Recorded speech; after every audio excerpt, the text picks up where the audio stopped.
Hello friends, welcome to BSc online coaching. जैसे कि हम लोग पिछले क्लास में भी हम लोगों ने साइलो के बारे में डिस्कस किया था और आज भी उस क्लास को हम लोग आगे कंटिन्यू कर रहे हैं। हम लोग कल तक कुछ फंडामेंटल रूल्स को देखे थे और आज हम लोग फंडामेंटल रूल्स को वापस देखेंगे। जो चीज़ को मैंने आप लोग के सामने डिस्कस किया था, उम्मीद है कि आप लोग उस चीज़ को समझे होंगे, उस पर काम कर रहे होंगे और आपको अब तक थोड़ी सी जो दिक्कतों का सामना करना पड़ रहा होगा वो चीज़ें कहीं ना कहीं कम हुई होगी।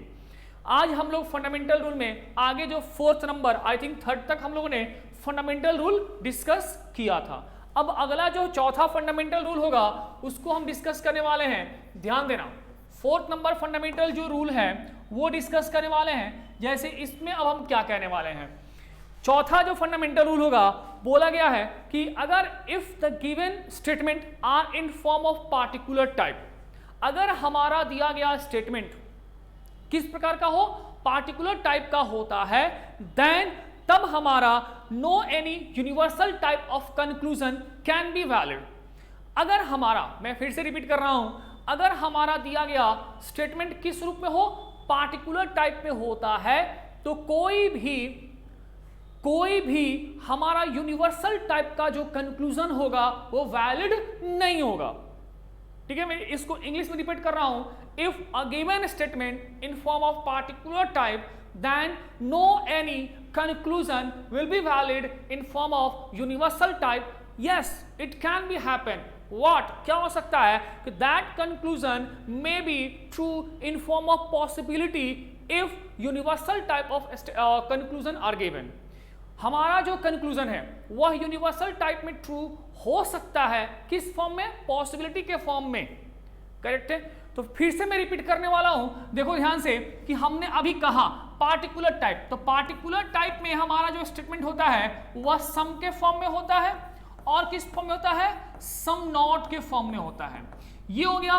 तो यूनिवर्सल टाइप का हमारा जो कंक्लूजन होगा वो या तो ऑल के फॉर्म में होगा या किस फॉर्म में हो सकता है, नो के फॉर्म में हो सकता है। तो अब हम इस चीज को एग्जाम्पल के थ्रू समझने वाले हैं। ध्यान देना, हम एक एग्जाम्पल देने वाले स्टेटमेंट का छोटा सा पहले समझेंगे।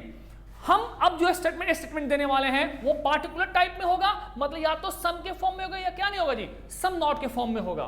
तो मैंने एक स्टेटमेंट लिखा कि सम ए इज बी। जस्ट इमेजिन कि सम ए इज बी, कुछ ए जो है बी है, और फिर मैंने लिखा कि some B is not C, कुछ बी जो है वह सी नहीं है। ये हमारा एक स्टेटमेंट हो गया। अब ये जो स्टेटमेंट हो गया, तो कंक्लूजन हमारा अगर इस पे यूनिवर्सल टाइप का दिया हुआ है तो ये हमारा कंक्लूजन, पहला conclusion, all C R A, all C R A. दूसरा हो गया ऑल बी आर ए, मान लो ये भी। तीसरा हम मानते हैं, जैसे दे दिया कि ऑल सी आर बी। चलिए, हो गया। अब यहां देखो कि जो हमारा स्टेटमेंट दिया गया है वह पार्टिकुलर टाइप का है और जो हमारा कंक्लूजन दिया गया है वह यूनिवर्सल फॉर्म में है, क्योंकि ये ऑल के फॉर्म में है। सही है। तो अगर हमें फंडामेंटल रूल याद है, जैसे कि मैंने अभी कहा कि स्टेटमेंट अगर हमारा पार्टिकुलर टाइप है तो कंक्लूजन यूनिवर्सल टाइप का वैलिड नहीं होगा। उस चीज को देखो तो फिर ये भी फॉल्स हो गया, ये भी क्या हो गया, फॉल्स हो गया, ये भी फॉल्स हो गया, हो तो गया। बट जब मैं इसका वेन डायग्राम ड्रॉ करूं तो देखो ना कि भाई वेन डायग्राम के माध्यम से ये कैसे इरर हो गया।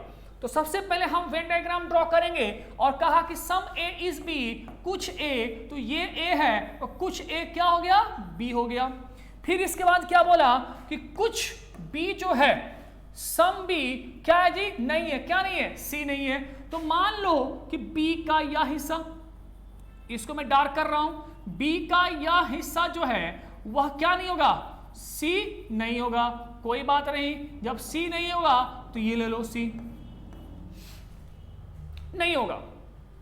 हमारा जो स्टेटमेंट था उसके बेस पे हमने डायग्राम ड्रॉ कर लिया। अब चीजों को जब हम फाइंड करने आ रहे हैं तो कहा ऑल CRA। अगेन एक चीज को रिपीट करना, मैंने कहा था पिछले क्लास में भी डिस्कस किया था कि अगर किसी भी दो एंटिटीज के बीच में डायरेक्ट रिलेशन नहीं होता है, फिर से मैं रिपीट कर रहा हूं कि अगर कोई भी दो एंटिटीज है उनके बीच में डायरेक्ट रिलेशन नहीं होता है, जैसे कि यहां देख रहे हैं कि A और C के बीच में डायरेक्ट रिलेशन नहीं है, मींस इनके बीच में जो केस बनेगा वो किसका बनेगा? पॉसिबिलिटी का बनेगा। ठीक है, अब जब पॉसिबिलिटी का बना तो अब पॉसिबिलिटी में आपका यहां के इस स्टेटमेंट के नेचर पे ऑल की भी पॉसिबिलिटी हो सकती है, नो की भी पॉसिबिलिटी हो सकती है, सम की भी पॉसिबिलिटी हो सकती है और सम नॉट की भी हो सकती है पॉसिबिलिटी।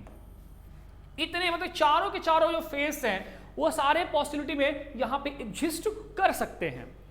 मुझे जब ये पता है, जब हमको रूल ही पता है कि अगर कोई भी दो एंटिटीज के बीच में डायरेक्ट रिलेशन नहीं है तो केस पॉसिबिलिटी का बनेगा अगर कंक्लूजन उन दो एंटिटीज के बीच में जिनके बीच में डायरेक्ट रिलेशन नहीं है उनके बीच अगर कोई कंक्लूजन देता है और वह कंक्लूजन विदाउट पॉसिबिलिटी होता है तो सबसे पहले वह डाउटफुल होता है। क्या होता है? डाउटफुल होता है। वैसे ही यहां पे देखो ऑल CRA हम नहीं कह सकते कि पूरा CA है। डायरेक्ट तो 100% हमारे पास इंफॉर्मेशन नहीं है। जब 100% इंफॉर्मेशन नहीं है, केस जो दिया हुआ है वह विदाउट पॉसिबिलिटी दिया हुआ है, तो जब हमारा कंक्लूजन विदाउट पॉसिबिलिटी है तो वह क्या हो गया? डाउटफुल हो गया। उसी प्रकार से हम आएंगे ऑल BRA, पूरा BA कह नहीं सकते हैं ना कि क्या हो सकता है। ऑल BRA पूरा BA होगा कि नहीं होगा, ये भी डाउटफुल वाली बातें हैं, तो ये भी क्या हो गई? डाउटफुल हो गया। अब फिर ऑल CRB पूरा CB होगा कि नहीं होगा, ये चीज हमारे पास 100% इंफॉर्मेशन नहीं है। जब 100% इंफॉर्मेशन नहीं है तो हम चीजों को डायरेक्ट ट्रू नहीं कह सकते हैं। अब जब हमने देखा तो ये सारे के सारे single doubtful single doubtful single doubtful है, तो सिंगल डाउटफुल हमेशा क्या होता है? फॉल्स होता है। इसलिए ये तीनों के तीनों कंक्लूजन क्या हुए? फॉल्स हो गए। बात समझ में आई? तो ध्यान दो अगेन फंडामेंटल रूल का 4th नंबर रूल क्या कि अगर हमारा दिया गया स्टेटमेंट पार्टिकुलर टाइप का होता है, ठीक है, तो कोई भी यूनिवर्सल टाइप का हमारा कंक्लूजन ट्रू नहीं होता है। ये बात को हमने देखा। ठीक है, अब हम इसको लेवल बढ़ाते हैं। जो सेकेंड लेवल हम चेक करते हैं इसका क्या हो सकता है। अब यही स्टेटमेंट हमारा यही रहेगा, कंक्लूजन अब हम देने वाले हैं कि अब लेवल लेकर के ध्यान देना कि इस पे अब कैसे सेकेंड लेवल कंक्लूजन पूछे जा सकते हैं। जैसे कि हमारा ये सेकेंड लेवल है, अब इसमें दे सकता है, क्या दे सकता है कि all C can be A, पहला कंक्लूजन।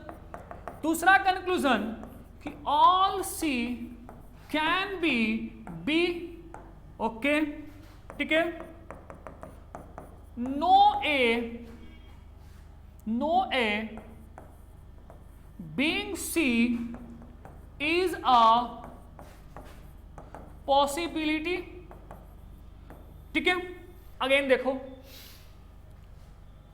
पहले कैन बी को हाइड कर दो, छिपा दो। छिपाओगे तो ध्यान देना हमारा दिया गया जो कंक्लूजन है वो यूनिवर्सल टाइप है। दिया गया जो कंक्लूजन है तो वो यूनिवर्सल टाइप का, तो मन में तो भाई फंडामेंटल रूल याद होगा क्या कि पहले स्टेटमेंट तो हमारा दिया गया है पार्टिकुलर टाइप का, कंक्लूजन आ गया हमारा यूनिवर्सल टाइप का, तो मन में होगा कि पहले गलत होगा। मैं मान सकता हूं, अभी तो मैंने कुछ देर पहले डिस्कस किया, बट मैंने उस वक्त कहा था कि वो कंक्लूजन अगर हमारा विदाउट पॉसिबिलिटी होता है तो वो फॉल्स होगा। अगर पॉसिबिलिटी के साथ है तो हम स्टेटमेंट के नेचर के आधार पे उसको ट्रू कर सकते हैं।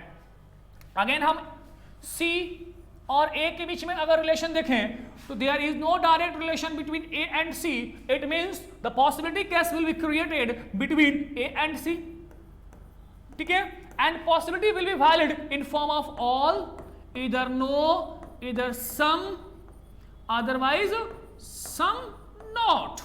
करेक्ट है? ओके, नाउ ऑल सी, तो ये पूरा अगर सी उठा लो, जस्ट इमेजिन करो, कल्पना करो कि पूरा सी उठा दिए और उठा करके एक के अंदर अगर मैंने पुट कर दिया, अगर मैंने अज्यूम किया, उठाया और उठा करके मैंने यहां पे सी को पुट कर दिया, पुट किया, तो क्या हमारा बी का जो सी के साथ जो रिलेशन का नेगेटिव का दिया है उसमें कहीं भी हमारे स्टेटमेंट के प्रारूप में इफेक्ट पड़ रहा है? नहीं पड़ रहा है। तो जब हम पॉसिबिलिटी को ड्रॉ करेंगे अकॉर्डिंग टू कंक्लूजन और हमारा स्टेटमेंट कहीं भी उससे इफेक्टेड नहीं होगा, कंट्राडिक्ट नहीं करेगा, मींस हमारा पॉसिबिलिटी क्या होता है? वो ट्रू होता है। अगर पॉसिबिलिटी के बेस को मान करके हम कंक्लूजन को ड्रॉ करते हैं और उस समय हमारा कंक्लूजन और स्टेटमेंट के बीच में कंट्राडिक्ट होता है, तो वो पॉसिबिलिटी क्या होती है? फॉल्स होती है। ठीक है, यहां तक बात समझ में आई? तो हमारा पहला जो कंक्लूजन होगा वो क्या है? ट्रू है। Second, all C can be, yes definitely it can be happen, ये हो सकता है। कैसे? चीजों को देखना, थोड़ा सा मैं इसको मिटा दे रहा हूं फिर बना दूंगा। क्या बोला है कि all C can be B. ध्यान दो, some B is not C, कुछ बी जो है सी नहीं है। बी का, तो मैं केवल इसको मान लो ये बी है, तो बी का यह वाला हिस्सा क्या नहीं है जी? सी नहीं है। ठीक है, ये वाला हिस्सा जो है यह सी नहीं है। कोई बात नहीं, याद करो जब मैंने स्टेटमेंट के प्रारूप को मैंने डायग्राम के माध्यम से ड्रॉ किया था, तो सम नॉट केस को मैंने डायग्राम में ड्रॉ किया था कि हो सकता है कि बी बड़ा हो और इसका इसी भाग में सी हो, ये वाला भाग केवल क्या हो? बी का सी में आए, और यह वाला जो भाग है, रिमेनिंग जो भाग है, यह क्या हो? सी के अंदर ना आए। तो हमारा some B is not C, तो some B are not C तो हो गया all C can be B. हो रहा है पूरा सी जो है वह बी के अंदर तो आ गया, मतलब ये चीज क्या है? हमारा ट्रू है। क्योंकि अगर मैं इस चीज को पॉसिबिलिटी केस में डायग्राम में ड्रॉ किया तो हमारा स्टेटमेंट के प्रारूप में कोई भी परिवर्तन नहीं हुआ। जब कोई भी परिवर्तन नहीं हुआ मींस हमारा दिया गया कंक्लूजन नंबर सेकंड क्या है? वैलिड है, मींस ट्रू है। बात समझ में आई? हम हर एक चीजों को, मैं खास करके आपके हर एक जो मन के अंदर प्रश्न उठने वाले हैं उन सारे बातों को ध्यान में रख करके वो चीजें डिस्कस कर रहा हूं कि कहां कहां प्रॉब्लम होते थे और वो कहां कहां जो प्रॉब्लम हो रहे थे उन चीजों को मैं दूर करने की कोशिश कर रहा हूं। फिर से मैं एक डायग्राम ड्रॉ कर दे रहा हूं। ये हमारा ए हो गया, ये हमारा क्या हुआ? बी हुआ। और ध्यान देना बी का यह हिस्सा क्या नहीं होगा जी? बी का यह हिस्सा क्या नहीं है? सी नहीं है। कोई बात नहीं, चलिए अब बोला कि no A being C is a possibility. No A being C is a possibility. Once again there is no a direct relation between A and C, so that the possibility case will be valid between A and C and possibility apply in form of all, no, some as well as some not. Correct है? Some not and conclusion are given in form of no as well as with possibility, means ये क्या हो गया? True हो गया। ये था हमारा सेकेंड लेवल का कंक्लूजन। ठीक है, इसी छोटे से एक नॉर्मल से स्टेटमेंट पर आगे बढ़ते हैं हम चीजों को और अब थोड़ा सा कॉम्प्लिकेटेड करते हैं। हमने जो मैंने या आप लोगों को फंडामेंटल जितने भी रूल्स थे मैंने वो दे दिया। अब क्या करते हैं कि जितने सारे फंडामेंटल रूल हमने पढ़ा उन सबको जोड़ते हैं। मतलब 4 फंडामेंटल रूल हम लोग पढ़े और चारों फंडामेंटल रूल को जोड़ करके अब स्टेटमेंट बनाते हैं जो आपके बैंकिंग के एग्जाम्स में पूछे जाते हैं। क्योंकि हमारा हिंट वही होना चाहिए ना जी, तो वही अब हम लोग हिंट करने वाले हैं। तो अब से आप लोग प्रिपेयर हो जाओ, कम से कम आप लोग अपने बेसिक्स जो रूल मैंने बताया है, चीजों को समझाया पढ़ाया, उस चीज को याद कर लेना, रिवाइज कर लेना और माइंड में बैठा लो। तब जाकर के अब यहां से जो क्लासेस होने वाले हैं वो चीजें आपको समझ में आएंगी। ठीक है, तो आगे बढ़ते हैं और अब हम स्टेटमेंट देने वाले हैं। ध्यान देना, पहले नॉर्मली स्टेटमेंट देंगे, चीजों को समझाएंगे, उस पर बहुत सारे कंफ्यूजन निकलेगा, एक स्टेटमेंट बहुत सारा। चलिए स्टेटमेंट अब मैं लिख रहा हूं, ऑल ए इज बी, ठीक है, all B is C, some C is D. हो गया कंक्लूजन, कंक्लूजन, ठीक है। कंक्लूजन में पहला कंक्लूजन क्या हो गया, ऑल ए आर सी। दूसरा हो गया all C can be A, ठीक है। तीसरा हो गया सम डी इज ए। चौथा हो गया some D being B is a possibility, ठीक है। आगे और बढ़ेगा। चलिए ये हमारे 3 स्टेटमेंट 4 कंक्लूजन, जितने सारे कंक्लूजन बन सकते हैं वो सारे के सारे हम लोग इस पर डिस्कस करेंगे धीरे धीरे, क्योंकि अब हमें फंडामेंटल रूल पता है। जब फंडामेंटल रूल पता है तो अब हम काम करते हैं। काम करने का मतलब कि अब हमको अपना प्रैक्टिस करना है। क्वेश्चन तो डिस्कस करेंगे ही, तो प्रैक्टिस तो पहले कर लें, उसके बाद तो क्वेश्चन हम डिस्कस करेंगे। ये हमारा एक पहला स्टेटमेंट साइलो का, इसको लिख लेना पहला क्वेश्चन। सबसे पहले हम इसका वेन डायग्राम ड्रॉ करते हैं। वेन डायग्राम ड्रॉ करने का मतलब ऑल ए इज बी, सभी के सभी ए जो है ये क्या है, बी है। हो गया। ऑल बी इज सी, सभी के सभी बी जो है वो क्या है, सी है। और सम सी इज टी, कुछ सी जो है ये क्या है, डी है। ये हमारा डायग्राम दिए गए स्टेटमेंट के बेस पर ड्रॉ हो गया। चेक करते हैं पहला conclusion, all A are C. एक बात देखो, ए किसके अंदर है, बी के अंदर है, बी किसके अंदर है, सी के अंदर है। डेफिनेटली हम कह सकते हैं कि सी के अंदर बी है तो सी के अंदर भी कौन होगा, ए होगा, और ए पूरा है मींस क्या है, ये ट्रू है। एग्जांपल पे समझ लीजिए, जैसे एग्जांपल में समझिएगा, जैसे दिल्ली किसके अंदर है, इंडिया के अंदर है। इंडिया किसके अंदर जी, एशिया महादेश के अंदर है। मींस हम कह सकते हैं कि दिल्ली जो है वह एशिया महादेश के तो अंदर है। क्यों, क्योंकि दिल्ली इंडिया के अंदर है और इंडिया किसके अंदर है, एशिया महादेश के अंदर है। इसी प्रकार से ए हमारा दिल्ली हो गया, बी हमारा इंडिया हो गया, और सी हमारा एशिया महादेश हो गया। अब कोई कह दे कि दिल्ली एशिया महादेश के अंदर है तो आप यही ना कहोगे हाँ दिल्ली जो है एशिया महादेश के अंदर है।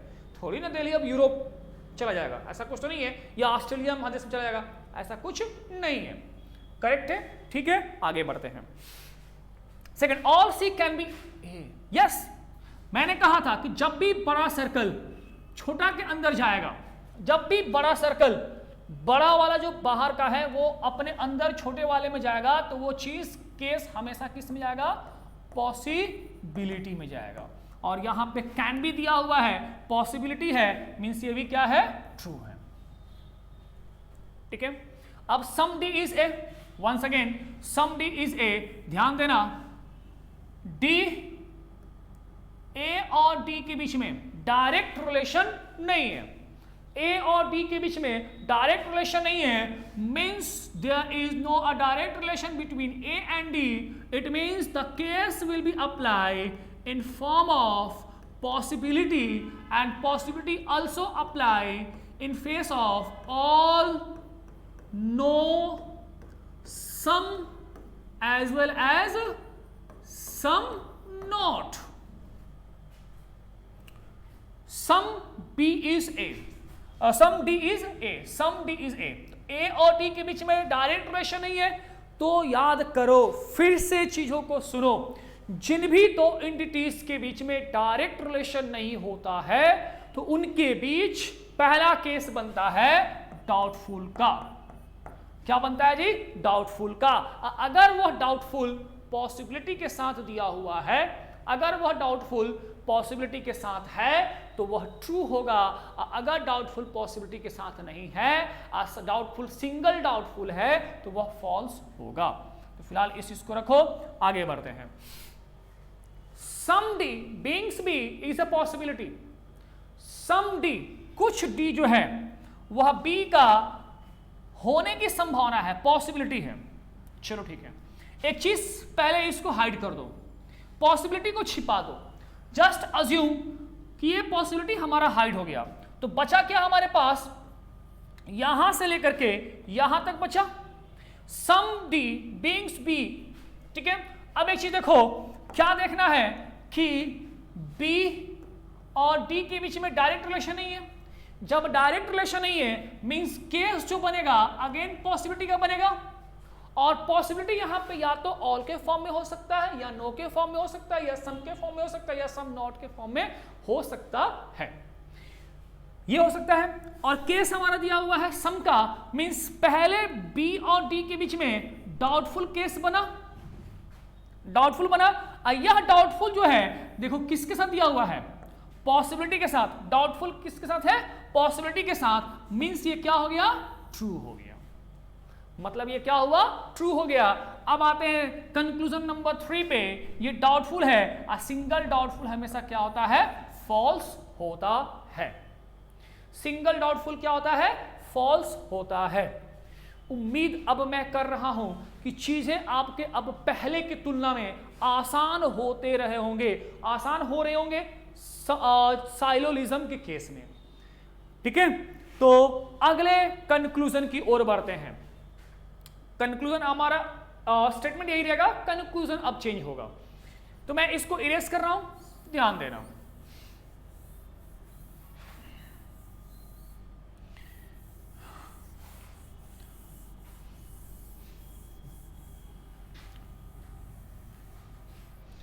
चलिए इसको मैं फिर से इरेज कर रहा हूं।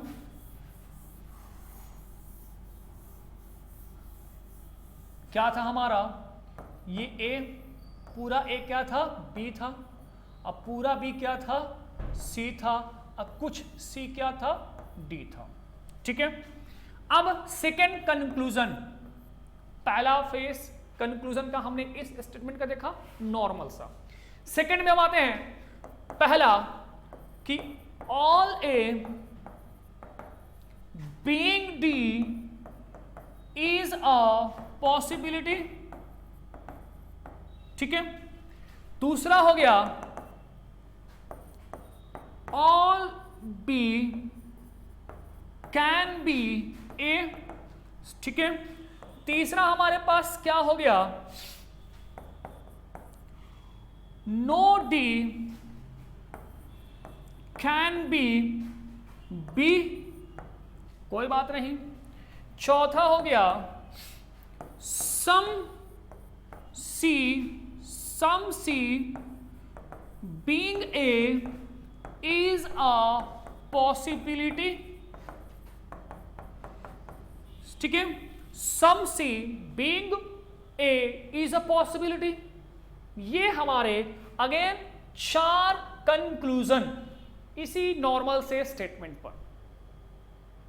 ठीक है, all A being D is a possibility, मैं कह सकता हूं, आप भी कह सकते हैं कि ए और डी के बीच में डायरेक्ट कोई भी रिलेशन नहीं है।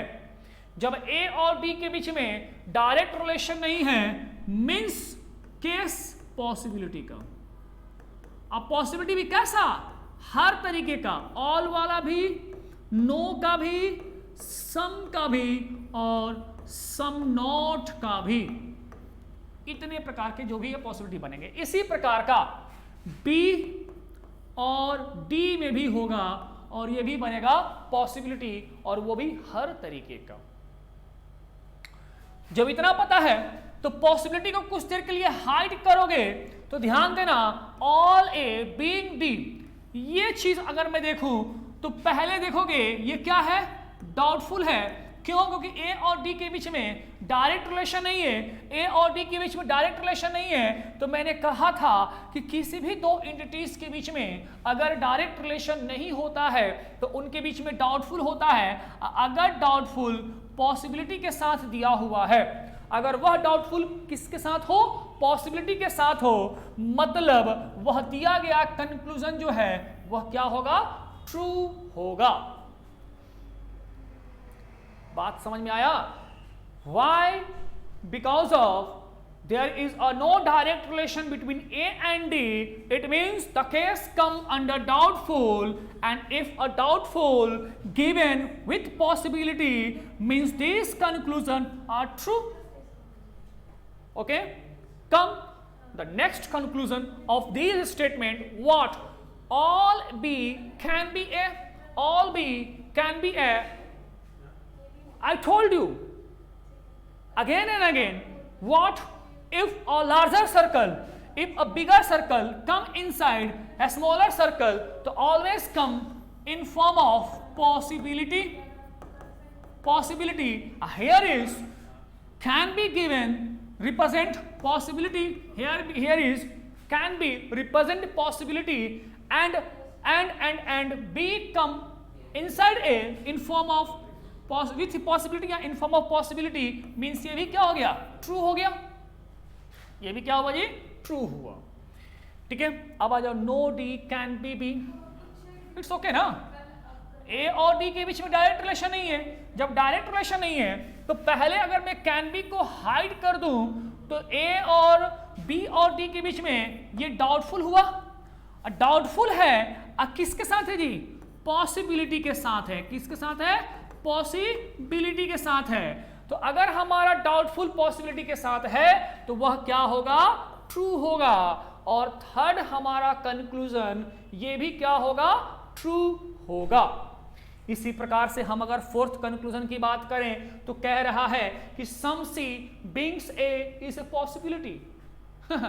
एक बात बताइए, सी का तो यही ना हिस्सा है जी, तो सी का जितने हिस्से में ए है वह सम में ही तो है। ऑल में तो सी नहीं है, ऑल सी के पूरा हिस्से में तो ए नहीं है, सी के कुछ के हिस्सा में ए है। जब ये चीज 100% ट्रू है तो 100% जो चीज ट्रू है उसकी पॉसिबिलिटी क्या जी, उसकी पॉसिबिलिटी नहीं होती है। उसकी पॉसिबिलिटी क्या नहीं होती है जी, नहीं है। तो इसकी पॉसिबिलिटी ये नहीं होगी, मतलब ये क्या हो गया, फॉल्स हो गया। ठीक है, ये थे हमारे कंक्लूजन्स दिए गए स्टेटमेंट पे। अब हम लोग अगले स्टेटमेंट की ओर बढ़ते हैं, सेकंड। थोड़ा सा स्टेटमेंट अब हम लोग कॉम्प्लेक्स और करते हैं। चीजें समझ में आ रही होंगी, समझ में आ रही है तो आगे बढ़ते हैं हम लोग। अब ये स्टेटमेंट देखो, ध्यान दो, ठीक है। देखो अगला स्टेटमेंट, सेकंड नंबर,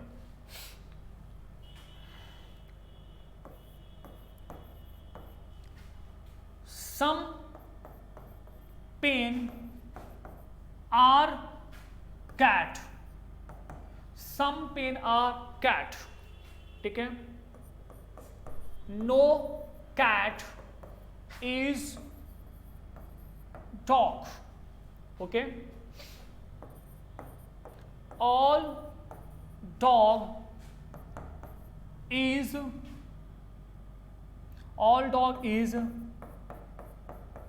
एप्पल। चलो ठीक है, मान लो। हाँ, ये तो आपका अच्छा खासा बन रहा है इसका स्टेटमेंट। तो कंक्लूजन में पहला कंक्लूजन पहले लेवल का, एकदम सिंपल सा, समझ में आया ना। सम पेन आर कैट है, ठीक है। तो अब हमारे पास है हाँ, ऑल पेन आर डॉग, ठीक है। दूसरा हो गया some pen are not dog. तीसरा है all dog can be pen. देखो जी, डॉग और पेन के बीच में 3 कंक्लूजन निकल गया। चौथा, ठीक है, चौथा क्या हो गया, सम कैट आर एप्पल। ध्यान देना, 4 कंक्लूजन 3 स्टेटमेंट। पहले हम लोग सबसे पहले हम अपने जो दिया गया हमारा स्टेटमेंट है उसको ड्रॉ करते हैं। ड्रॉ करने का मतलब सम पेन आर कैट, कुछ पेन, तो ये P फॉर पेन हो गया, कुछ पेन जो है यह क्या है, C फॉर कैट। उसके बाद नो कैट इज डॉग, कोई भी कैट क्या नहीं जी, डॉग नहीं है, ठीक है। उसके बाद क्या बोला, ऑल डॉग इज एप्पल, सभी के सभी dog, A for Apple, Apple है। जो स्टेटमेंट था उसका हमने डायग्राम ड्रॉ कर लिया। मैंने कहा था कि कंक्लूजन पे आने से पहले डायग्राम को समझो। डायग्राम को समझेंगे तो एक चीज हमारे पास निकल करके आया कि C का D के साथ कोई भी डायरेक्ट रिलेशन नहीं है, मींस कैट का डॉग के साथ कोई भी डायरेक्ट रिलेशन नहीं है। जब नहीं है इट मींस कि C का कैट का वह हिस्सा जो P4 पेन के साथ लगा हुआ है, यही नहीं सर जी, सम में कुछ ना कुछ तो होगा। मैं इसको डार्क कर दे रहा हूं, जस्ट इमेजिन कि ये जो है P का हिस्सा जो C के साथ लगा हुआ है वह कभी भी, यही हिस्सा कभी भी किस में नहीं जाएगा जी, D में नहीं जाएगा। मैंने कहा किस में, D में नहीं जाएगा। हाँ, D और A, मेरी बात को समझना, D और A, डॉग और एप्पल, ये दोनों उठ करके पूरा तरीके से, ये दोनों उठ करके पेन के अंदर आ सकता है, आ सकता है, आएगा भी तो हमारे स्टेटमेंट के प्रारूप में कहीं भी कोई भी परिवर्तन नहीं होगा। या अगर मैं D और A को उठा करके पॉसिबिलिटी केस में P के अंदर रखता हूं तो हमारा स्टेटमेंट और कंक्लूजन कंट्राडिक्ट नहीं करेगा।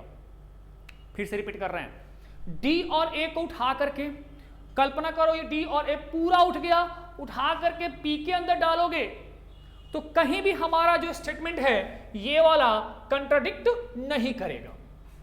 हो गया, सही है। अब आ जाओ, P को उठाओगे, अगर केवल P को उठाओगे तो D के अंदर पूरा P नहीं जाएगा। क्यों नहीं जाएगा? क्योंकि जैसे ही पूरा P D के अंदर गया तो ये वाला पार्ट जो C के साथ P का लगा हुआ है ये D के अंदर चला जाएगा, और जैसे ही D के अंदर गया तो फिर हमारा ये वाला जो स्टेटमेंट है कंट्राडिक्ट करने लगेगा कंक्लूजन के साथ। तो फिर तो हमारा कंक्लूजन वहां पे क्या होगा, स्टेटमेंट कंट्राडिक्ट होगा, स्टेटमेंट का प्रारूप बदल जाएगा। इसलिए पूरा जो P है वह D के अंदर नहीं जाएगा। करेक्ट है, ठीक है, मतलब कुछ P D के अंदर जा सकता है।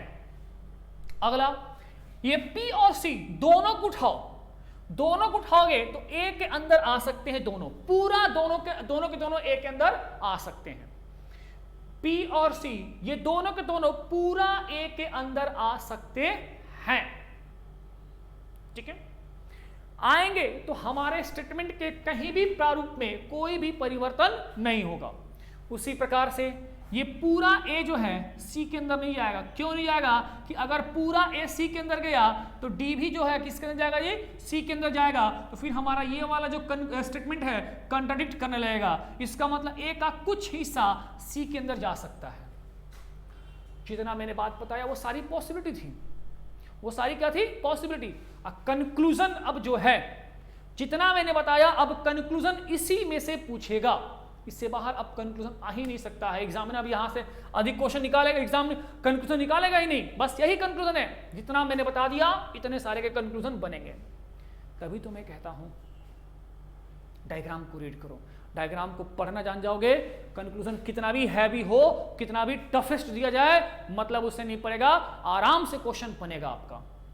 बताओ, जो मैंने बताया अगर माइंड में सेट होगी आपकी तो कंक्लूजन क्या पूछ सकता है, कुछ नहीं। इसी में से जितना मैंने डिस्कस किया, अब इसी में से आपके कंक्लूजन होंगे। आओ देखते हैं अब एक एक करके। ऑल पेन आर डॉग, एक बात देखो कि पेन और डॉग के बीच में डायरेक्ट रिलेशन नहीं है। जब नहीं है तो केस क्या बनेगा, पॉसिबिलिटी का। क्या बनेगा, पॉसिबिलिटी का। अब वो पॉसिबिलिटी या तो ऑल के फॉर्म में हो सकता है, सम के फॉर्म में हो सकता है, नो के फॉर्म में हो सकता है, और सम नॉट के भी फॉर्म में हो सकता है, ये पॉसिबिलिटी हो सकता है। अगर स्टेटमेंट और अगर कंक्लूजन बिना पॉसिबिलिटी का दिया हुआ है तो वह तो पहले डाउटफुल होगा। क्यों?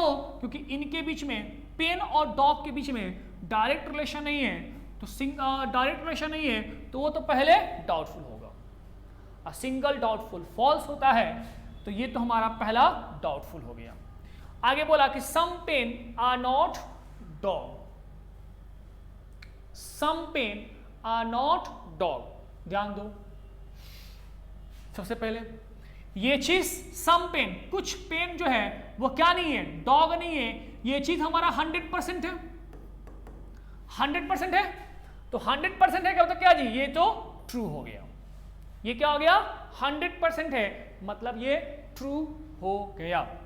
अब देखो ध्यान देना, किसी ने कहा कि ये पॉजिटिव है सर, ये नेगेटिव है, पेन और डॉग के बीच में, बट ये वाला जो कंक्लूजन है ये 100% ट्रू है, अपने आप में ये सही है, तो इसलिए क्या हुआ, डायरेक्टली ये ट्रू हो गया, इसलिए डाउटफुल ये नहीं हुआ। नहीं तो ये इधर कैसे बन जाता अगर ऐसा कुछ नहीं होता तो, बट ऐसा कुछ नहीं है, ये इसलिए ये क्या हो गया, अपने आप में जब 100% ट्रू है मीन्स ये ट्रू है, करेक्ट है।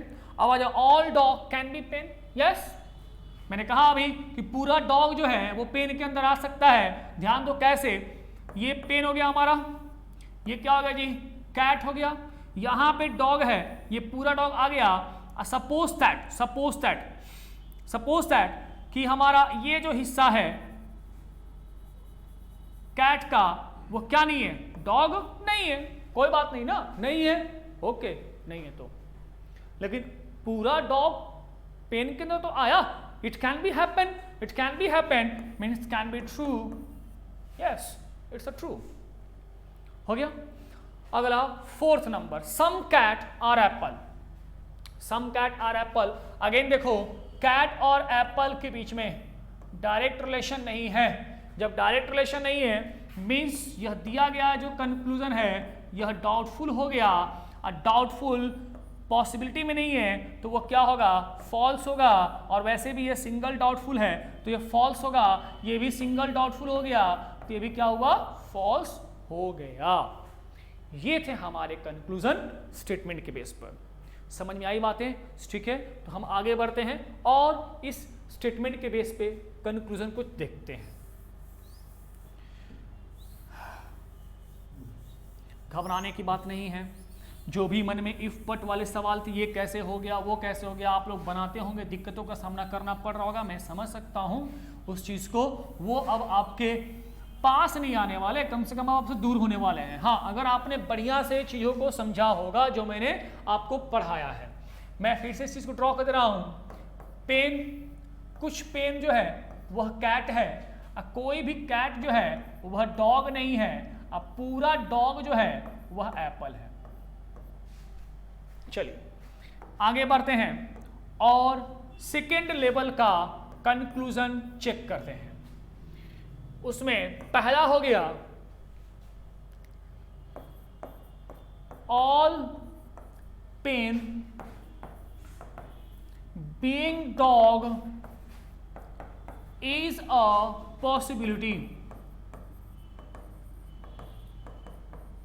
ठीक है, all pen being dog is a possibility. Second हो गया, all cat can be apple। तीसरा all cat can be apple। तीसरा, all apple being cat is a possibility, correct है, ठीक है। चौथा चेक करें, चलो चेक कर लेते हैं।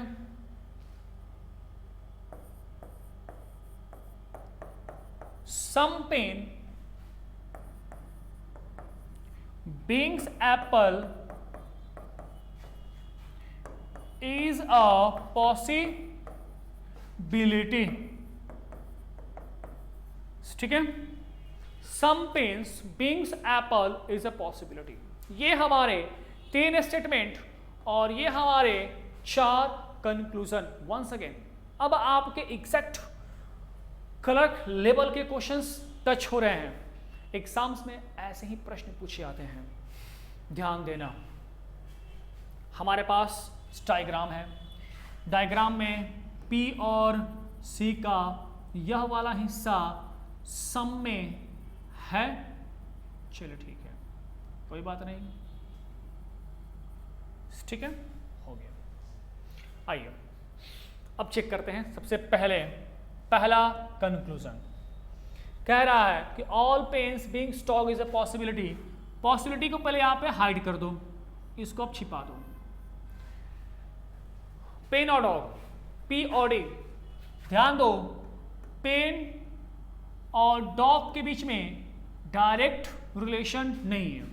पेन और डॉग के बीच में डायरेक्ट रिलेशन नहीं है, मीन्स यहां पे जो भी केस बनेगा वो पॉसिबिलिटी का बनेगा। अब पॉसिबिलिटी कैसा हो सकता है, तो हर तरीके का, ऑल के फॉर्म में, नो के फॉर्म में, सम के फॉर्म में और सम नॉट के फॉर्म में भी बनेगा। ये तो हो गया। यहां चेक करने के बाद अगर मैं केवल और केवल ध्यान दो यहां से लेकर के यहां तक देखूं तो ये जो है पहले तो डाउटफुल हो गया। क्या हो गया? डाउटफुल हो गया। ऑल पेन बीइंग स्टॉक, हम नहीं कह सकते ना कि पूरा पेन डॉग होगा कि नहीं होगा, ठीक है। All pen being stock is a possibility. चलो ध्यान दो यहां पे पेन और डॉग के बीच में। अब देखो all pens being stock is a possibility दिया हुआ है। एक चीज देखो कि अगर मैं ध्यान से देखूं तो पेन को पूरा उठा करके डॉग के अंदर डालता हूं, पेन को पूरा उठा करके डॉग के अंदर डालता हूं, तो एक बात देखो, यह वाला हिस्सा P का जो पेन का कैट के साथ है वो वाला भी हिस्सा किसके अंदर जाएगा जी? डॉग के अंदर जाएगा। किसके अंदर जाएगा? डॉग के अंदर जाएगा। जैसे ही डॉग के अंदर गया तो फिर हमारा ये जो दिया हुआ स्टेटमेंट है ये क्या करेगा? कंट्राडिक्ट करने लगेगा। क्यों? क्योंकि P का कुछ हिस्सा जो C के साथ लगा हुआ वो किसके साथ चला जाएगा? D के साथ चला जाएगा। तो हमारा स्टेटमेंट का प्रारूप जो है वह बदल जाएगा। इसका मतलब ये जो चीजें हैं क्या हो जाएंगी? फॉल्स होंगी। क्यों? क्योंकि जहां पे पॉसिबिलिटी स्टेटमेंट के साथ कंट्राडिक्ट करता है वहां पे पॉसिबिलिटी क्या होती है? रॉन्ग होती है। या 100% मुझे पता है कि पूरा P कभी भी D के अंदर नहीं जा सकता, मतलब ये 100% सही है कि पूरा P D में नहीं जाएगा, तो उसकी संभावना कैसे बनेगी? बात समझ में आई? तो ये पहला जो हो गया हमारा क्या हो गया? फॉल्स हो गया। सेकंड की बात करेंगे, all cat can be apples. Again देखो कैट, मैं इसको थोड़ा सा इरेज कर रहा हूं, ठीक है। अगेन देखोगे तो कैट और एप्पल के बीच में, ये कैट है और ये एप्पल, कैट और एप्पल के बीच में डायरेक्ट रिलेशन नहीं है, तो क्या बना? पॉसिबिलिटी का, ठीक है। अब जब पॉसिबिलिटी का बना तो यहां पे पॉसिबिलिटी किसका बन सकता है? कैट का। मैं कैट का एप्पल के साथ कह रहा हूं, तो ऑल की पॉसिबिलिटी, नो की पॉसिबिलिटी, सम की पॉसिबिलिटी और सम नॉट की पॉसिबिलिटी, ये सारे पॉसिबिलिटी बन सकते हैं। जब ये सारे पॉसिबिलिटी बन सकते हैं तो ध्यान दो यहां पे कैन बी दिया हुआ है। कैन बी हमेशा पॉसिबिलिटी को रिप्रेजेंट करता है। जब इतना पता है तो पूरा अगर कैट एप्पल के अंदर आता है तो हमारा ये वाला जो स्टेटमेंट है इसमें कहीं भी कोई विरोधाभास उत्पन्न नहीं होगा, मींस कंट्राडिक्ट नहीं करेगा। जब ये चीजें कंट्राडिक्ट नहीं करेगा इसका मतलब हम कह सकते हैं कि ये जो दिया गया पॉसिबिलिटी है यह क्या है? ट्रू है। दिया गया पॉसिबिलिटी है वो जो क्या है? वो जी ट्रू है। यहां तक बात समझ में आ गई, ठीक है। अब बात करते हैं थर्ड कंक्लूजन का। थर्ड कंक्लूजन क्या है? ध्यान देना, अब कह रहा है कि all apples being scat is a possibility, all apples being scat is a possibility. चलो इसको पहले ध्यान दो, इसको पॉसिबिलिटी को हाइड कर दो। सबसे पहले यहां से देखो, ऑल एप्पल्स बीइंग स्कैट, एक बात को, पूरा एप्पल अगर कैट के अंदर जाता है तो ये डॉग भी तो जाएगा।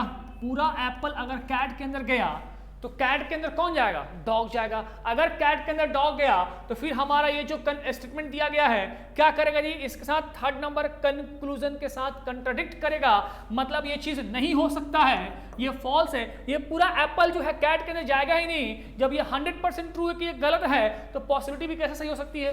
नहीं हो सकती है। मतलब ये हमारा जो कंक्लूजन है सेकंड नंबर वो फॉल्स हो गया। करेक्ट है, ठीक है। अब आते हैं हम फोर्थ नंबर कंक्लूजन पे। तो फोर्थ नंबर कंक्लूजन क्या कहा है कि some pens beings apple is a possibility, some pens beings apple is a possibility, yes it can be, because of no direct relation between pen and apple, and pen and apple के बीच में direct relation नहीं है तो possibility को hide करोगे तो some pens beings apple is a possibility, ये चीज हमारा डाउटफुल है। अगर डाउटफुल पॉसिबिलिटी के साथ दिया हुआ है तो वह क्या होता है?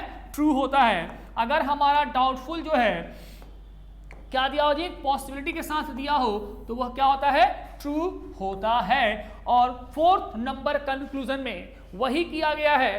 कंक्लूजन हमारा डाउटफुल है लेकिन डाउटफुल पॉसिबिलिटी के साथ है, मींस यह जो है वो क्या है? ट्रू है। बात समझ में आई?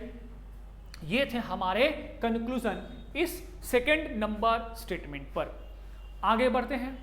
अब हम लोग कुछ और क्वेश्चंस को कॉम्प्लेक्स करने की कोशिश करते हैं, तो ध्यान दीजिएगा। अगला स्टेटमेंट, इसको इरेज कर रहे हैं, ठीक है। अगला स्टेटमेंट क्या है देखिएगा, ऑल ए इज बी, ठीक है, all B is X, no X is Y, ठीक है। सम y is z, some y is z। अब देखिए, अब आपके पास 4 स्टेटमेंट आ गए। इससे पहले 3 स्टेटमेंट हम लोग काम कर रहे थे, मतलब चीजें कहीं ना कहीं कॉम्प्लेक्स हो जाएंगी, कोई बात नहीं। कंक्लूजन पहला, इजी लेवल में पहला कंक्लूजन क्या दिया है? ध्यान देना कि ऑल A is X, ठीक है। दूसरा कंक्लूजन क्या दिया है? ध्यान देना, सम B और Y, करेक्ट है। तीसरा दे दिया नो B is Z। चौथा दिया है, चौथा क्या दिया? सम ए इज जेड। 4 स्टेटमेंट और 4 कंक्लूजन। अभी कंक्लूजन एकदम इजी है, एकदम इजी कंक्लूजन है। पहले हम क्या करते हैं? पहले हम स्टेटमेंट के बेस पे डायग्राम को ड्रॉ करते हैं। चलो डायग्राम को ड्रॉ करें। ऑल ए इज बी, ये पूरा ए हो गया, क्या हुआ जी? बी हो गया। ऑल बी इज एक्स, ये पूरा बी जो है क्या है जी? एक्स है।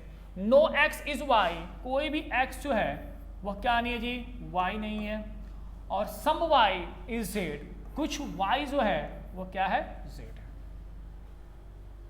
हो गया हमारा ये डायग्राम रहा स्टेटमेंट को देख करके। अब चेक करते हैं कंक्लूजन। पहला, all A is x, definitely अभी मैंने कुछ दिन पहले समझाया था दिल्ली, भारत और एशिया महादेश का, क्योंकि एक्स के अंदर ही ए है तो ये चीज तो हमारा ट्रू हो गया। इतनी तो बातें अब आपको समझ में आ रही होंगी। उसके बाद क्या बोला कि some B are Y, some B are Y, ध्यान दो बी और बी आर वाई। हाँ, एक बात देखिए, क्या बी और y के बीच में डायरेक्ट रिलेशन है? क्या कहोगे? नहीं है। जब नहीं है तो केस किसका बनेगा? पॉसिबिलिटी का। अब विदाउट पॉसिबिलिटी अगर दिया गया हमारा कंक्लूजन है तो वह कंक्लूजन क्या होगा? डाउटफुल होगा। अ सिंगल डाउटफुल क्या होगा? फॉल्स होगा। तो सेकंड कंक्लूजन क्या हो गया? फॉल्स हो गया। अब आइए बात करते हैं no B is Z. No B is Z. Again B का जेड के साथ डायरेक्ट रिलेशन नहीं है। डायरेक्ट रिलेशन क्या कहते हैं? जो स्टेटमेंट कहा उससे उसका जुड़ाव नहीं है। जब नहीं है, जब नहीं है, जब नहीं है तो एक बात देखो, नो बी इज जेड, जब बी का जेड के साथ डायरेक्ट रिलेशन नहीं है मीन्स डाउटफुल, और डाउटफुल क्या होगा जी? फॉल्स। हाँ एक चीज देखिएगा, एक चीज थोड़ा सा मिस हो गया हमसे। ये जो चीजें है ना डाउटफुल नहीं है, ये जो सेकेंड नंबर कंक्लूजन है ये डाउटफुल नहीं है, 100% फॉल्स है। ये क्या है जी? 100% फॉल्स है। क्यों? ध्यान दो कि x का y के साथ रिलेशन नहीं है, तो x के अंदर जितने भी सारे इंटिटीज होंगे उनका संबंध y के साथ नहीं होगा। सॉरी फॉर दैट, सेकेंड वाला वैसे भी वो भी फॉल्स था लेकिन डाउटफुल केस में चला गया था। ये 100% ट्रू है कि x b का x के साथ रिलेशन नहीं होगा, मतलब डायरेक्ट क्या होगा जी? फॉल्स होगा। बात समझ आ गई? अब आते हैं थर्ड नंबर पे, no B is Z. B और जेड के बीच में डायरेक्ट कोई रिलेशन नहीं है, हाँ इनके बीच में पॉसिबिलिटी नहीं बनेगा। ठीक है, x और b के बीच में पॉसिबिलिटी केस नहीं बनेगा, सॉरी फॉर दैट। ठीक है, अब आ जाओ, नो बी इज जेड, कोई भी b जो है वह z नहीं है। हाँ b और z के बीच में डायरेक्ट रिलेशन नहीं है तो इनके बीच में पॉसिबिलिटी केस बनेगा। जब पॉसिबिलिटी केस बनेगा तो दिया गया हमारा जो कंक्लूजन है पहले तो डाउटफुल होगा। क्यों? क्योंकि बिना पॉसिबिलिटी का दिया हुआ तो डाउटफुल है, और सिंगल डाउटफुल क्या होता है? वो फॉल्स होता है। उसी प्रकार सम ए इज जेड, एक बार देखो फिर से, ए और जेड के बीच में डायरेक्ट रिलेशन नहीं है तो केस जो बनेगा वह पॉसिबिलिटी का बनेगा, और सिंगल पॉसिबिलिटी जो है वह विदाउट पॉसिबिलिटी दिया गया हमारा कंक्लूजन जो है वह डाउटफुल होता है, और डाउटफुल हमेशा क्या होता है? सिंगल डाउटफुल फॉल्स होता है। ये थे हमारे कंक्लूजन स्टेटमेंट के बेस पर जो बहुत सिंपल से थे। आगे बढ़ें, आगे बढ़ते हैं। अब क्वेश्चंस जो है कंक्लूजन जो है थोड़ा सा लेवल बढ़ाते हैं, ध्यान देना। इस चीज को मैं डायग्राम को फिर से ड्रॉ कर दे रहा हूं ताकि हमारे पास फ्रेश डायग्राम हो, और फ्रेश डायग्राम जो होगा तो चीजें हमारे पास समझ में आएंगी। ठीक है, अब देखो यहाँ पे ये पूरा ए है, पूरा ए जो है वह क्या है? बी है, और ऑल बी, पूरा बी जो है वह क्या है? एक्स है। कोई भी एक्स जो है वह क्या नहीं है? वाई नहीं है, और कुछ वाई जो है वह क्या है? जेड है। ये हो गया कंक्लूजन का second level. Second level conclusion में पहला कंक्लूजन, पहला कंक्लूजन जो है वो क्या कहेगा? ध्यान देना, some B can be Y. दूसरा बोला some B can be Z. तीसरा बोला all X being Z is a possibility. ये भी हो गया। तीसरा के बाद चौथा बोला नो ए इज वाई। चार कंक्लूजन, चार स्टेटमेंट। ध्यान दीजिएगा, चीजों को समझिए, चीजों को समझिए।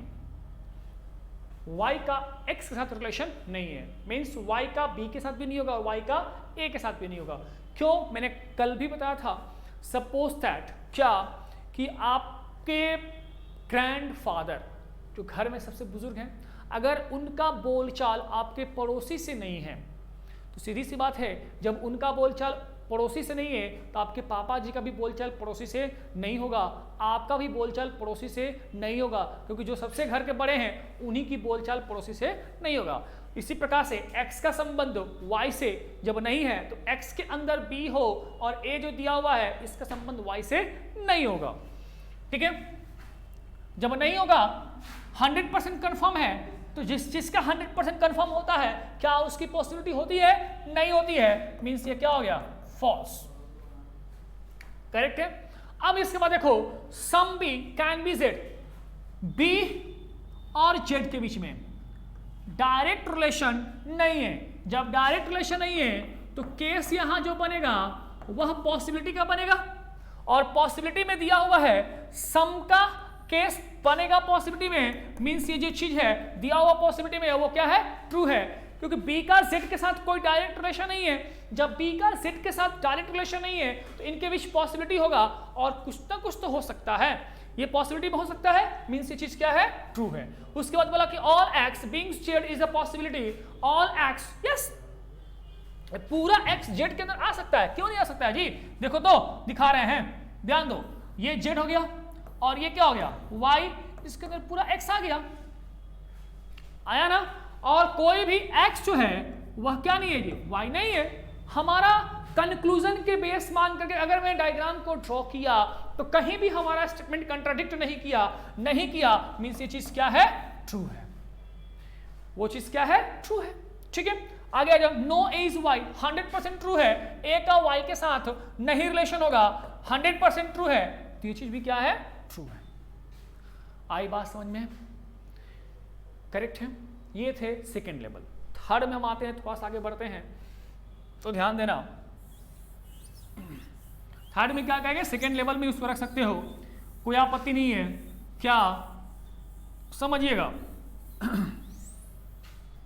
देखिए एक और दे सकते हैं कंक्लूजन, पहला लिख रहा हूं कि some z are not b, okay, या दे देगा the part of z which are joined with y is not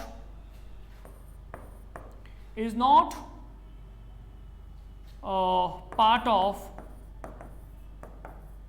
a।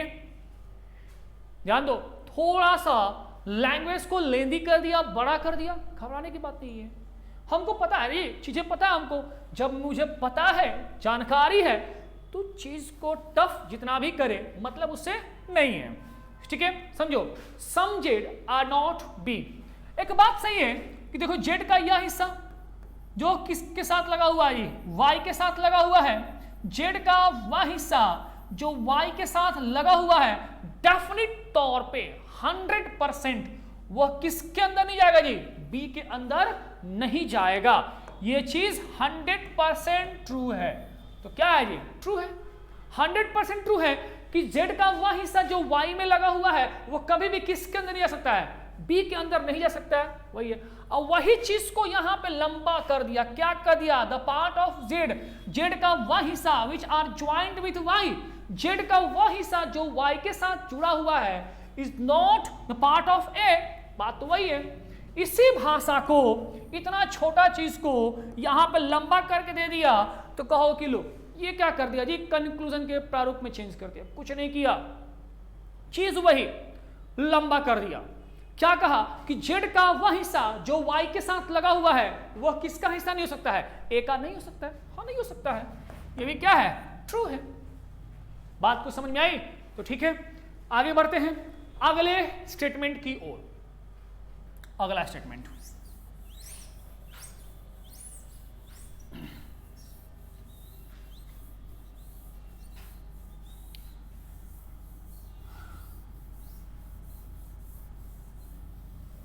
ध्यान देना। अब अगले स्टेटमेंट की ओर बढ़ रहे हैं। स्टेटमेंट नंबर आई थिंक कितना है? थर्ड है कि फोर्थ है, जो भी है स्टेटमेंट अपना काउंट कर लेना। ठीक है, ध्यान दो, मैं लिख रहा हूं statement some x is y, all x is, ऐसे कर लो, all y is z। ठीक है, no z is a, no z is a, no a is p, no a is p। ये हमारा एक स्टेटमेंट हो गया। अब हम आते हैं कंक्लूजन में। पहला कंक्लूजन में हम आएंगे तो ध्यान देना, सम एक्स आर जेड, ठीक है, ऑल एक्स, यहां पे कैन भी नहीं, आर लिखो पहले, कैन भी हो गया, are some X are P. तीसरा लिखो, क्या लिखोगे, ओके ठीक है, no Y is A, no Y is A. फिलहाल 3 कंक्लूजन रखो। सबसे पहले क्या करें, हम इसका डायग्राम ड्रॉ करते हैं। डायग्राम ड्रॉ करेंगे तो सम एक्स इज वाई है, कुछ एक्स, ये क्या है जी, वाई है, पूरा y क्या है, z है, हो गया। कोई भी z जो है वह क्या नहीं है, a नहीं है, कोई भी a जो है वह क्या नहीं है, p नहीं है, हो गया। अब डायग्राम को पहले रीड करो। डायग्राम को रीड करोगे तो एक चीज देखो, a का z के साथ 100% रिलेशन नहीं है, तो z के अंदर y है, इसका मतलब a का y के साथ 100% रिलेशन नहीं होगा। a का x के साथ रिलेशन बनेगा, लेकिन चीजें क्या होंगी, पॉसिबिलिटी में। क्यों? क्योंकि x और a के बीच में डायरेक्ट रिलेशन नहीं है। जब डायरेक्ट रिलेशन नहीं है तो केस क्या बनेगा, पॉसिबिलिटी का। उसी प्रकार से p का a के साथ तो रिलेशन नहीं है, लेकिन p का z के साथ, p का y के साथ और p का x के साथ डायरेक्ट रिलेशन नहीं है। और जब डायरेक्ट रिलेशन नहीं है तो चीजें क्या बनती है, पॉसिबिलिटी बनती है। ठीक है, पॉसिबिलिटी बनती है। इतना बात समझ में आ गई? चलो हम ड्रॉ करते हैं, चेक करते हैं। Some X R Z, definitely X का y हिस्सा जो y के साथ लगा हुआ है, सीधी सी बात है, वह किसके साथ होगा जी, z के साथ होगा, होगा ट्रू है, होगा ट्रू है। All x are P, all x are P, ध्यान दो, x और p के बीच में डायरेक्ट रिलेशन नहीं है तो केस बनेगा पॉसिबिलिटी का, और वो पॉसिबिलिटी ऑल के फॉर्म में हो सकता है, नो के फॉर्म में हो सकता है, सम के फॉर्म में हो सकता है और सम नॉट के भी फॉर्म में हो सकता है। अब बिना पॉसिबिलिटी का दिया गया हमारा कंक्लूजन जो है वह डाउटफुल होगा। सिंगल डाउटफुल जो होता है, सिंगल डाउटफुल जो होगा वह क्या होगा, फॉल्स होगा। मतलब ये क्या है, फॉल्स है। Second number conclusion. थर्ड को चेक करेंगे। No Y is X, no Y is x, definitely no Y is ए है ना जी, सॉरी ए है, y का a के साथ रिलेशन नहीं है, 100% ट्रू है। और जब 100% ट्रू है तो कंक्लूजन में क्या होगा, ट्रू होगा। ठीक है, आज की क्लासेस हम यहीं पे समाप्त करेंगे। आगे हम लोग कल के क्लासेस जो अगले क्लास जो आने वाला है उसमें कुछ और लेवल के क्वेश्चन देखेंगे, चेक करेंगे, ठीक है, बनाएंगे। और अगर आपको चाहते हैं कि कुछ साइलों में कुछ खास पॉइंट से दिक्कत हो तो आप कमेंट बॉक्स में कृपया करके आप वहां मेंशन कर देना कि सर मुझे इस चैप्टर के साइलों का ये सेक्शन वीक है, आप थोड़ा इसको बता दीजिए, ऐसे क्वेश्चन से हमको प्रॉब्लम होती है, वो चीज़ वहाँ पे क्वेश्चन का प्रारूप आप कम से कम सेट कर देना, मैं वो चीज़ जरूर डिस्कस करूँगा। और घबराने की बात नहीं है, अभी क्लासेस स्टार्ट ही हुए हैं, 4 ही क्लास हुए हैं, अभी क्लासेस चलेंगे। माइंड में आ रहे होंगे कि ओनली अ फ्यू केस कब होगा, तो थोड़ा सा पेशेंस रखो।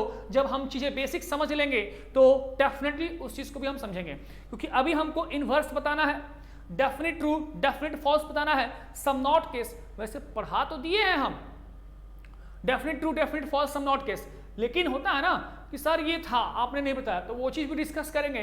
तब उसके बाद हम लोग एक साइलो पूछा था जो रिवर्स साइलो कह सकते हैं, क्या कंक्लूजन पहले बाद में स्टेटमेंट, उसको भी चेक करेंगे। फिर हम लोग फ्यू को भी चेक करेंगे। तो धीरे धीरे एक क्रमबद्ध में हम लोग एक सीक्वेंस में वो चीज को डिस्कस करेंगे। अभी आपका बेसिक ठीक किया जा रहा है, बेसिक को पहले स्ट्रॉन्ग करो, because of if you don't have any basic, मतलब आप चीजों को समझ नहीं पाओगे अगर आपका बेसिक नहीं है तो। ठीक है, तो वीडियो को अगर क्लासेस आपको पसंद आ रहे हैं तो शेयर करो, लाइक करो और चैनल को कम से कम सब्सक्राइब भी करो और बेल आइकन घंटी दबा लो, ऑन कर लो।